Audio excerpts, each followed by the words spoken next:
And I told him, once you understand how to read the scriptures, this is why I'm having these sessions. This is why I want to get it known and get it out there.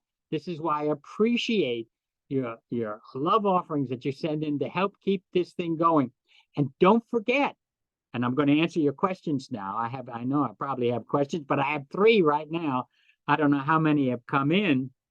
I don't see any in there. Are there any questions, Hanny? Not that I see, not yet. Good, Rabbi. good. Well, I don't forget, I'm doing a special Aramaic School of Light starting in October. October 14th, I'm doing Heaven on Earth. You'll start getting the ads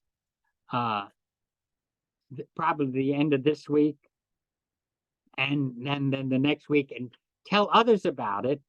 And I want to say one thing. I'm just going to read the last 2 paragraphs that I wrote about this. We misunderstand heaven and the kingdom of heaven, what Jesus talked about, the kingdom of heaven. And they misunderstood it then. They thought of it as a political power, and it's not a political power. It's a power. No, I'm not going to reveal it to you if I reveal it to you, but it's the last 2 paragraphs that I wrote that I'm going to get. I want to read to you that I wrote. You'll get this in the Neura Light, and you'll also get it in your ad that we're going to send. I said, Jesus of Nazareth, in his distinctive genius, addressed the social, religious, and political situations of his day. He manifested heaven in his world and culture for anyone and everyone who would receive him. He discovered, here's the thing, he discovered something and uncovered the powerful and wondrous portal for humanity to have joy, peace, and heaven on earth in the midst of suffering, misunderstanding that engenders hatred and vengeance, and all the suffering we have today too. How did Jesus learn to do this? Where did he come up? Whoa, you say, hey, he was the Son of God. He knew it right from the beginning. No, he did not. No, he did not. He had to learn it. How did he learn it? That's why I said, how did Jesus learn this? What was his secret? How did that portal open for him? Why are we missing this now? How do we come to know and experience this living, present reality of heaven on earth? You don't want to miss this very special, insightful, and provocative time of learning and realizing your own heaven on earth.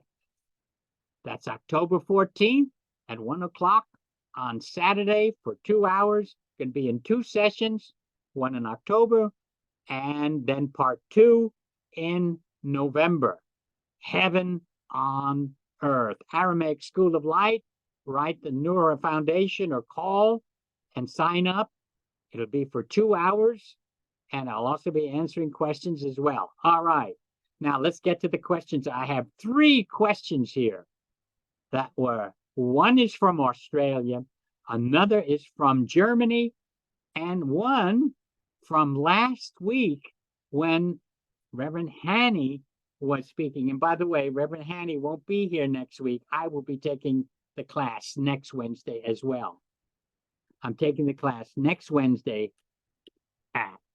okay. And he had some business things he has to attend. So I'm going to get to the first question that was asked last week.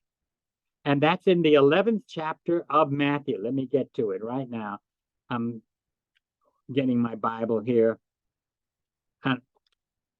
Okay, this is the 11th chapter of Matthew and the 11th verse. All right.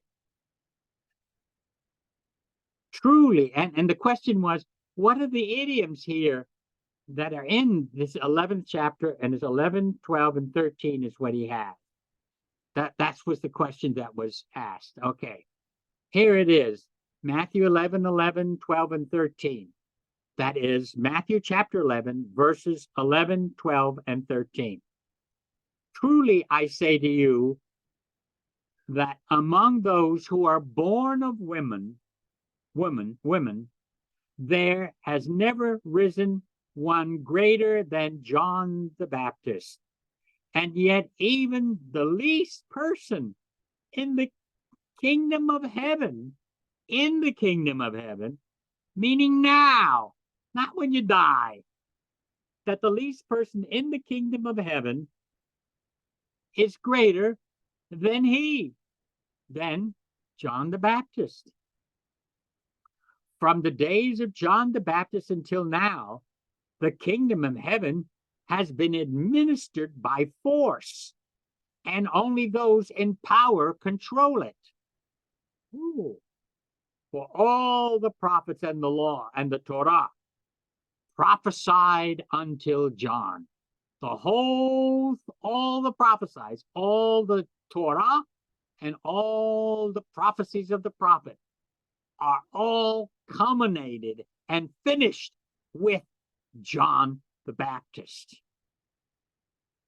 So it's a whole new era, whole new epoch of life after that.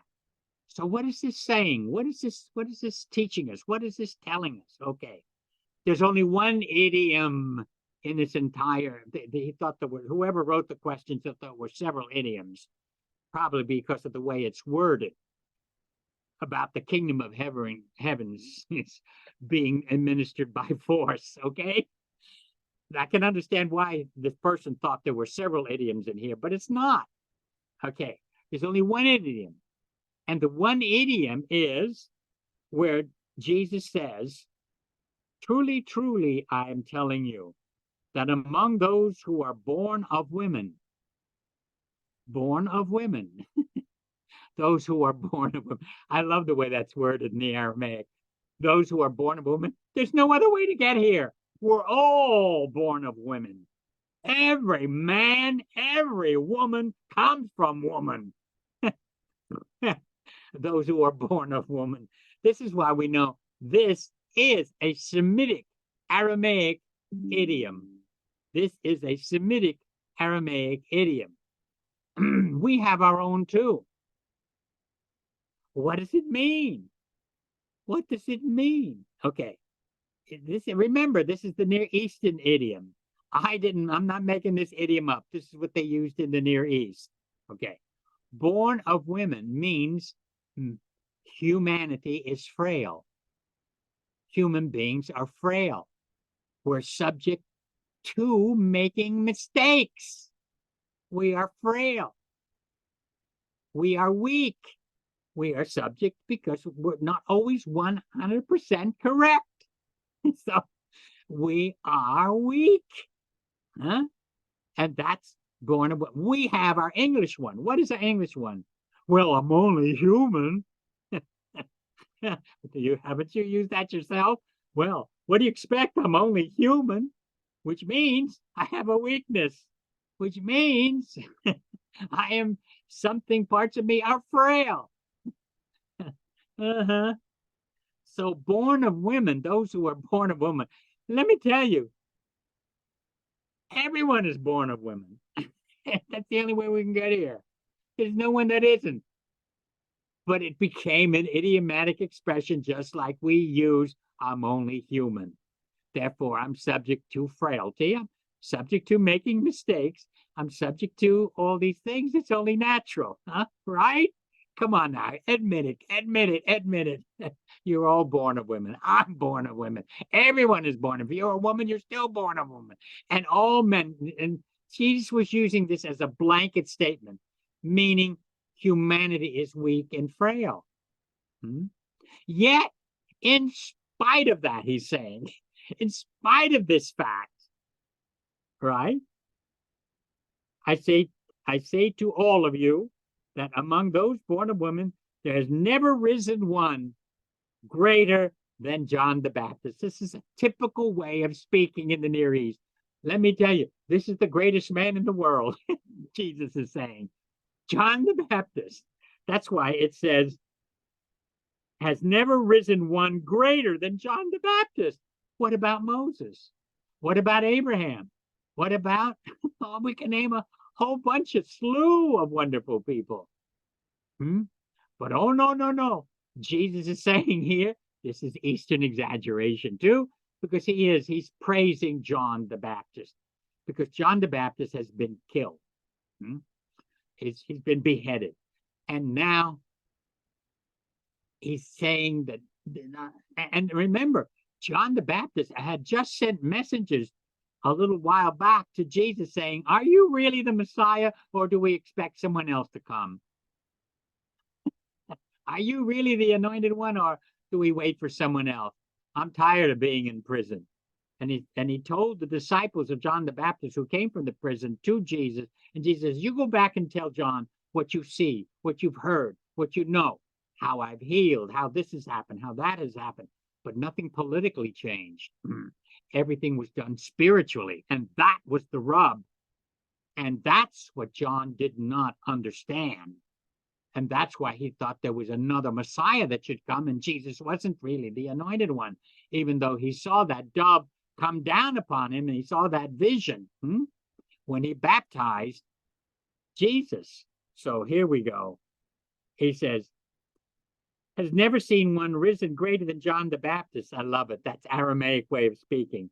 And yet, even the least person, but here's the contrast, even the least person in the kingdom of heaven is greater than John the Baptist. Why? How could that person be great? I mean, what are you just saying? No one greater, no one has ever risen in the entire human family greater than John the Baptist, especially in Israel. And yet the least person in the kingdom of heaven means even a child, or even someone who hasn't really done really wonderful things, but has come into the realization of the kingdom of heaven now, and you are still, because you have an understanding. What understanding? That's why the next verse, I can understand why the next verse, they probably thought it was idiomatic, but it's not. It's because the way the next verse reads. So if this least person in the kingdom is greater than John the Baptist, why are you telling me that? How can that be possible? Now he explains that. He explains what he just said. From the days of John the Baptist until now. Whoa, this is a powerful statement. Hang onto your seats on this one. People don't even know how to read this one either. From the days of John the Baptist until now, the kingdom of heaven has been administered by force, by mandating, by force. By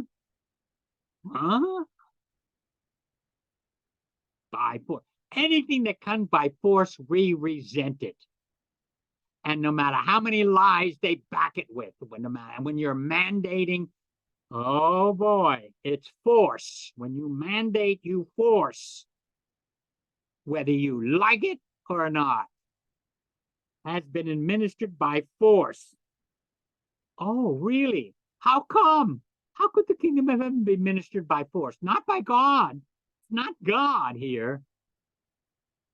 It says, and only those in power, those in authority, those in the governing, because Israel was governed by human beings, and human beings are weak and frail, and they do stupid things.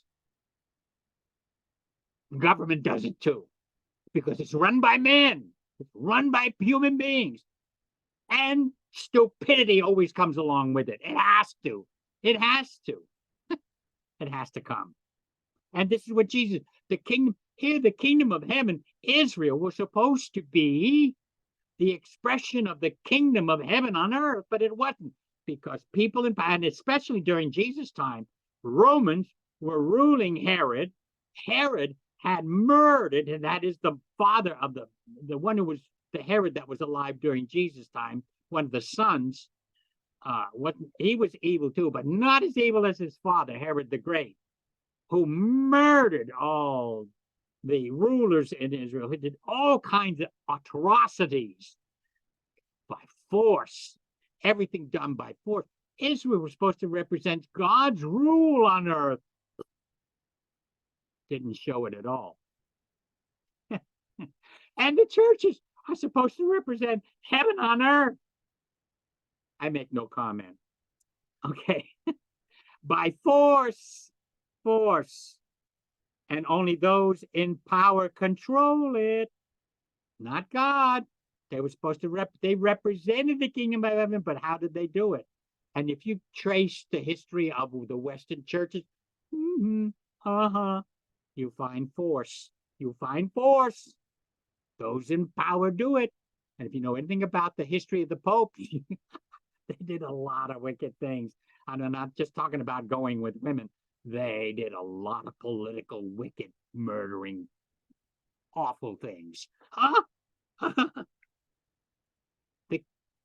Do we show the kingdom of heaven on earth? For all the prophets and the law prophesied until John. What Jesus is saying is, you haven't seen yet heaven on earth. I'm bringing heaven on earth, because the present administration is ruled by those in power who have authority and force this on the people. Powerful. The person who asked that question asked about a tremendous thing. Only your spirituality will hold you in the time when the government goes bad. Only God can hold you spiritually. God does not use force. The kingdom of heaven is peace and joy. But no, not when you make rules and regulations, okay? All right. That's one question. Let's get to oh my goodness, I spent too much time on that one. Let me get to this one. How does Jesus' teaching about not judging others lest you be judged apply if we see someone, for example, a company doing something wrong or illegal which no one else is reporting, and they are not doing the right by many people inside and outside the company? How do we determine what it means? No. What Jesus is talking about judgment is criticizing other people. Not when someone is doing wrong and you see it and you have to report it, it's because of the use of the word judgment. It means criticism. That word is criticism. Do not criticize. In other words, how you purposely look for people to, I see that person does this, and then you judge them as a result of your criticism. Don't you know that's going to come back on you? People do it all the time. Don't get me, people do that all. It's not talking about what this person wrote to me here in here about judging a company that is absolutely cheating and lying and hurting people. That should be reported. Absolutely. Most employees just leave and let the problem continue. No, it should be reported. If you're brave enough to do it, if you want to be a whistleblower. Do we have a responsibility to report it if you're brave enough to be a whistleblower?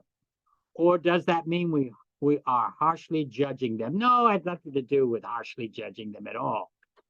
If it needs to be reported, it should be reported. Now we come to the last question. All right. Thank you for all the valuable information you share with us. This is all very helpful. I have a question which is related to the Lord's Prayer. Oh, this is the one from Germany. Once you explain that instead of translating Awoon, and I never said Awoon, never. I say Awoon. There is no B. The B becomes soft in Aramaic. It's Awoon. or Awoon, either a W or a V sound.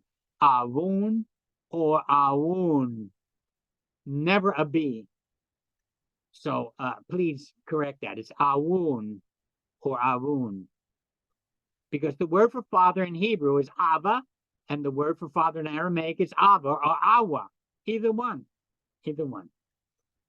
Our Father in heaven. That this word would mean my beloved one. I hope I understood this correctly. However, I just checked the Bible translation of Dr. Lambda, and there the Lord's Prayer is translated as Father. I mean, as follows. Our Father in heaven, hallowed be thy name. Thy kingdom come. And then she just quotes the whole thing. This is from the Lambda Bible, HarperCollins, etc. Shouldn't it say, my beloved one in heaven, instead of our Father in heaven? No. No, it has to stay Father. Why? Why? Because father and mother imply in Aramaic, it is a term of endearment. The very fact that we're calling God not God, but Father, Jesus was showing the beauty of it, meaning Father, Awa, our Father, Awoon, in Aramaic is a term of endearment. It's a term of endearment. When you call your child sweetheart, or you call your wife, or your husband, you call your husband, or whatever you call them, darling and precious and honey and all these names. What Jesus was saying, I want you to use our in the way we use it. Our Father, meaning our beloved. But it's implied. The word there is Awa in Aramaic, which Awoon, which is our Father. But our Father in Aramaic implies, is a term of endearment and implies the beloved, the cherished one, the one that's dear to you, the one you love. You cherish God. You cherish. You can also say our cherished one who is in heaven, if you want to, our cherished one, our beloved one, our dear one. So, because Awa is a term of endearment. Emma, mother, is also a term of endearment. A mother will call her son father. It is a term of endearment. And sisters will call each other. I've heard, I used to hear when Nina, Lambda's niece, I was in her home many times because Dr. Lambda bought the home for them and they were living in that home. And I used to go up to Northern California into her lock. And there, lots of times when Nina would get a phone call from her sister, and she would say, oh, Babby, which means my father, my father. She called her sister my father, which means, oh, my beloved sister. That's, see? But she called him Babby. Babby is Assyrian, it's short form for Abba. They say Babby. And if you really, really love this one, and it's really, you want someone you really love and cherish, a close friend that you tell all your secrets to, you would, instead of saying, calling this person Babby, you know, in the Assyrian, which is the form of the Aramaic, the dialect of the Aramaic, then you would say, Babadi Babby, Babadi Babby. I learned that from Rebecca. I had never heard that one before. Babadi Babby. You are father of my father. You are the cherished one of my cherished one. You are the greatest cherished one in the world. That's what it means when you say our Father. Not this silly thing, oh, God's a male. Oh, God's a male. Oh, we got to make him female now because, you know, God is female too. I could call God mother if I want to in Aramaic. Emma, because it means the same thing. It means my beloved one, my cherished one, my dear one, I hope you got it now and that I explained that carefully for you. It's very important you get that. It's a term of endearment. Term of endearment. Awoon, our cherished one, our beloved one. But when you translate it, you have to say father. That's why in the footnote, I wish Lamsa had put it as a footnote in the Bible, but he didn't do it, which means our beloved, cherished. It's a term of endearment. That's all he had to say, term of endearment. Huh? All right. Love you, everyone. And I'll see you next Wednesday also. And don't forget to sign up for the class on the Aramaic School of Life for October 14th called the Foundation. And sign up for the class from 1 until 3. Okay. And if you're in Germany, you can adjust the time because we will be 6 hours. It'll be in the evening for you. So, all right, everyone. Love you. And I don't think any questions came in, did they? Yeah, one did. We have one. I'll send it to you for next week. Moses' warrior actions were attributed to God. I can answer that right now. Absolutely. Everything, all the warrior actions of Moses was totally attributed to God. Now you got the secret. God didn't kill any of those children. And Moses, I'm going to protect Moses here too, because the Pharaoh before, when Moses was a baby, remember his mother had to protect him because that Pharaoh was killing all the male Hebrew boys and having them shut down the river. And this was a retaliation. And God didn't do any of that stuff. Moses knew how to do it. Okay, it was a retaliation. You kill my children, I kill yours. This is the ancient world. We're talking about something 4,000 years ago. Love you. Answered that question. See you next week. Bye for now.